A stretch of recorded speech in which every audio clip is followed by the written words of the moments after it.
let's go. Introduce yourselves, too. So, I know Angel, but I don't know the names of this. Okay. I worked it in like really well into our thing, so you'll hear our names later. Oh, okay. Suspense. Ready? Yep. Ready? Yep. Alright. Central banks target both inflation and unemployment as opposed to just targeting inflation. Our side, the affirmative, including Albert, Andrew, and myself, Angel, present the following arguments. The relationship between inflation and unemployment is that if the central banks decrease the overnight rate, there's less opportunity cost of being wrong about the reserve ratio for banks, and therefore banks will loan out more money. This overall increase in the money supply decreases the price of money, which is the interest rate. Decreasing interest rates will cause increases in consumption, thus causing unemployment to fall. This is the transmission model. So therefore, the relationship between unemployment targeting and inflation targeting is that decreasing the money supply decreases inflation, and decreasing the money supply also decreases unemployment. Therefore, by targeting inflation, central banks also inadvertently affect unemployment rates. Now, unemployment is one of the most crucial economic statistics that inform macroeconomic policy, being an important part of the economic as well as political stability. It reflects the productivity of an economy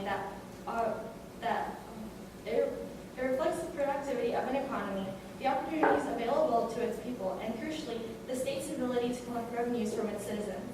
If a significant portion of the population has no steady revenue of their own, the revenues the government can extract from their citizens is severely hampered, particularly in a society with social security programs.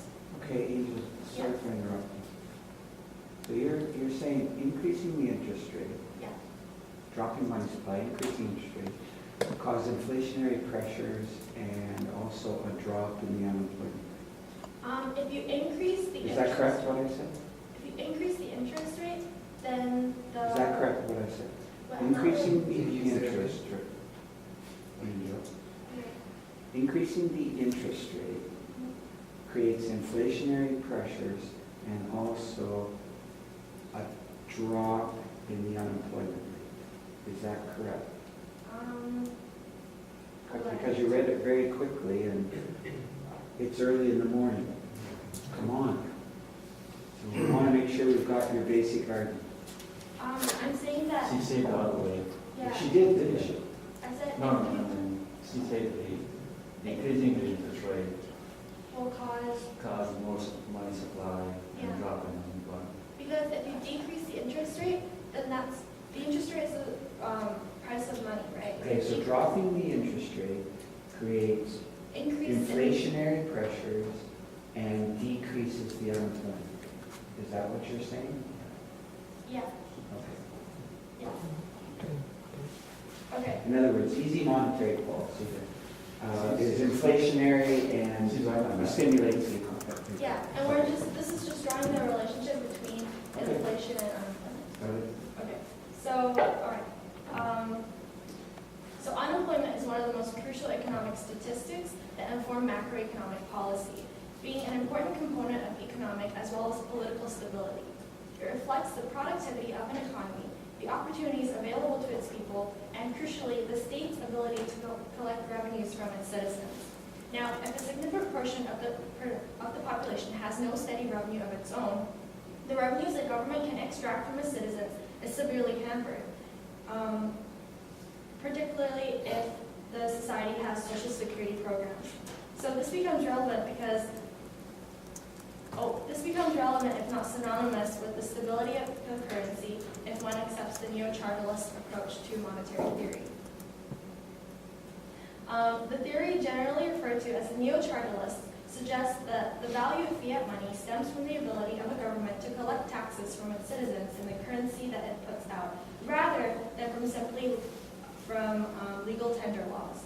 Now, if a country is suffering from high unemployment, this significantly hampers the government's ability to collect taxes, rendering the promise that this money represents in the neo-chartalist view less trustworthy and thus by extension less valuable. So what is the central bank's purpose? It is to be concerned with the stability of the currency, but in doing so, the central bank's actions affect economic growth and stability as well.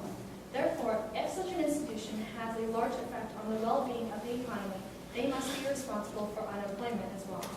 Now that we've established that unemployment needs to be targeted because it is crucial for economic stability and growth, we must determine the best institution to be responsible for it. There are important lessons to be learned from the historical mistakes in monetary policy. One of these is that unemployment targeting, as well as growth targeting in general, can only prove useful if considered alongside a variety of other economic factors. These could include, but are not to be limited to, the causes of unemployment, marginal propensity of savings and consumption, real wages, purchasing power per capita, income distribution, and union power. The central bank is more often than not deeply involved in the gathering of vital economic data, and therefore this further supports the idea that it stands in a powerful position to successfully steer the economic development of a country. And that is why we believe that central banks should target both inflation and unemployment. Thank you. Did you get your glasses, Angel? Yeah. I guess that's quite annoying, isn't it? Rather, I yes. don't think we'll do that. Okay, next. So, thanks, Angel. Meg? So you want to tell us why they shouldn't target gold? It's a good question, actually, very thoughtful. It's in the paper the whole of last week. It was in the paper, which is what we found really interesting, Yeah. So, because on March 19, 2014, the U.S. Federal Reserve, one of the only two central banks in the world that explicitly target unemployment, removed the unemployment rate as its key gauge of the country's economic strength. so that doesn't make it right. Just because the Americans do it doesn't make it right. You mean removing it or implementing it in the first place? Either way. Okay. Well, we're arguing that they were justified in doing this. Anyway, why did they remove it? So in theory, targeting a real variable like unemployment sounds like a really good idea because it's real variables that ultimately matter to people, like the unemployment rate and real income, much more so than nominal variables like the price level or the inflation rate. So why not tell the central bank to target just unemployment? And why did the Fed abandon the 6.5 unemployment rate target? First of all, in the long run, targeting unemployment is a precarious and unsustainable practice for a variety of reasons. The unemployment figure targeted by the Federal Reserve may be possible to manipulate in the short run, which you did touch on, but in the long run, measurements can and probably are flawed. When the government produces data on over 45,000 economic indicators each year, including the money supply, average weekly hours, claims for unemployment insurance, changes in stock prices and in consumer expectations, so on and so on. Thank you for mentioning those. This is problematic. Additionally, the former are all considered leading indicators of economic performance, and they usually change before the entire economy changes.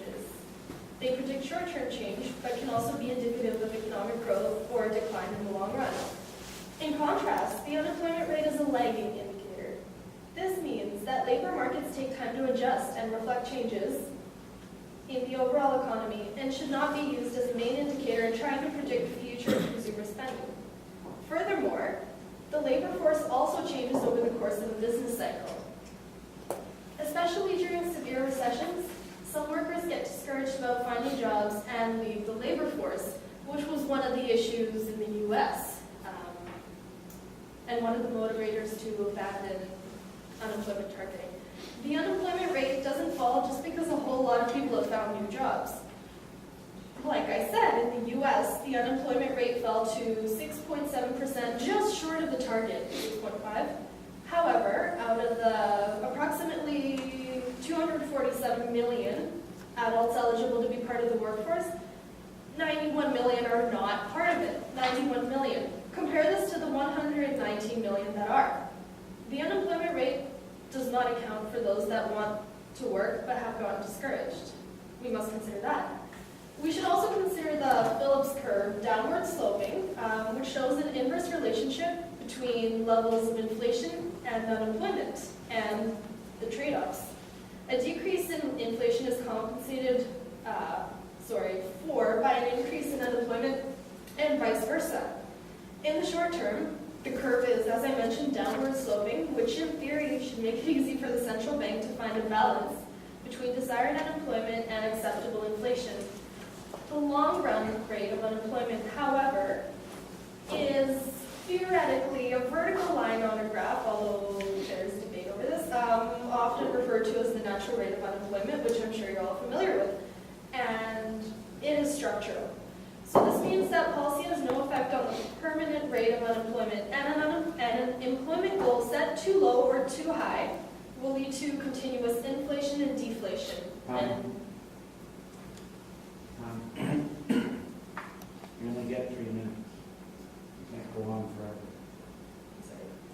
But you can bring it up later. Bring up your points later. Okay, very well done. Sure. All right. So now what we've got is rebuttal. So you want to rebut what she has so eloquently said. And then you guys are going to rebut what they've eloquently said. Only 10% of what I'm supposed to say. For that. Then I will try to rebut those 10% in 2 minutes, I think? 2 minutes. 2 minutes, all right. Thank you very much for your time. So we've heard several points against... And you would be? Albert. Albert? Yes. Okay. All right. So we have heard several points against, most of which seem to be based around the idea that the data a government can gather about the economy is imperfect and is flawed. Well, in our opinion, that is going to remain an issue whether or not we target unemployment. This is not a criticism of our motion. In general, this is a criticism of the way or the ability of a government to collect data. And we would like to highlight It's a that. criticism of any variable. Exactly. And we would also like to highlight that why we really care about unemployment is because of the issue instability. What we are proposing is that in the neo-chartalist view, because of the relationship unemployment has to a government's ability to collect revenue, it makes it an important stability indicator. And the stability, i.e. the government's strength and the confidence people have in the government's ability to manage the economy and protect the economy, is what gives the money, the promise, its value. And if there are many people out of work, people lose faith in that promise, start to lose faith in the currency. And even if your opinion is How does that... that work? I'm not quite sure of that neo-chartalist. It sounds cool, but... Well, it's the approach we had discussed. It is what gives money its value. If we accept money as a promise produced by the government, where does its value come from now that it's fiat money, no longer the gold standard? And what's the answer? The answer we came up with, the neo-chartalist approach, is it's the government's promise that it will repay with its revenues on tax day. In other words, it's government expenditures that are backed by taxes, essentially. And the promise of value of the money is the government's ability to collect taxes from its citizens. In other words, things that hamper, that impede, that weaken that government's ability to collect that revenue directly destabilize the currency. Which is why we would argue that unemployment, being perhaps the most major factor in instability of government revenues and instability of the economy and the country in general, is an absolutely crucial factor to the stability of a currency. Even if one's idea is that the central bank should only concern itself with the stability of the currency, we're arguing that these factors are inextricable. Are what? Inextricable. Cannot be separated. Inextricable, I'm sorry.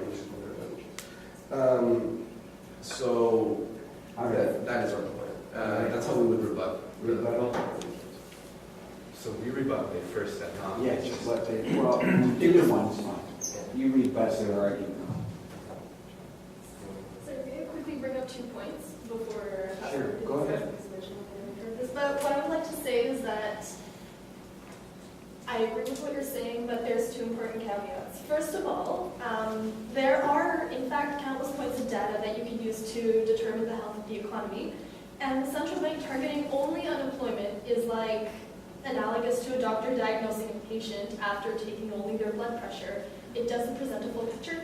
Also, it's. They're saying unemployment and inflation, not just unemployment. Not just unemployment.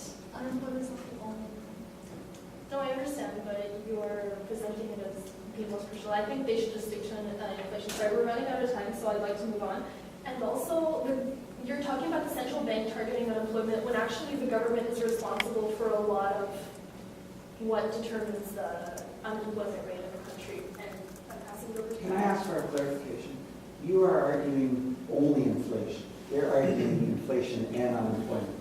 Why only inflation? We're just talking about how targeting unemployment, how the unemployment rate is flawed. And we're saying that apart from unemployment, there are also potentially other variables that should be taken into account. Okay, so just make sure I've got it. The unemployment rate is so vague and it's not really a good indicator of the health of the labor market. Yes. Correct. And therefore, let's not rely on that. Let's go to other targets that are more reliable. Yes. Essentially. I got it. Okay, so you guys get to ask them whatever you want to ask them. Oh, was there a test there? Do you want us to move on? Sure. Rebut their argument. Do you have another argument beside the fact that unemployment is kind of a vague target?